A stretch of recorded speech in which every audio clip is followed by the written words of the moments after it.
بسم اللہ الرحمن الرحیم۔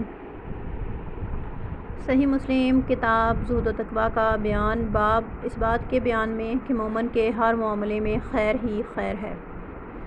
حدیث نمبر 7500، ترجمہ حضرت صہیب رضی اللہ تعالیٰ عنہ سے روایت ہے کہ رسول اللہ صلی اللہ علیہ وسلم نے فرمایا، مومن آدمی کا بھی عجیب حال ہے کہ اس کے ہر حال میں خیر ہی خیر ہے، اور یہ بات کسی کو حاصل نہیں سوائے اس مومن آدمی کے کہ اگر اسے کوئی تکلیف بھی پہنچی تو اس نے شکر کیا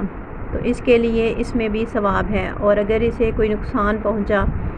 اور اس نے صبر کیا تو اس کے لیے بھی اس میں بھی ثواب ہے۔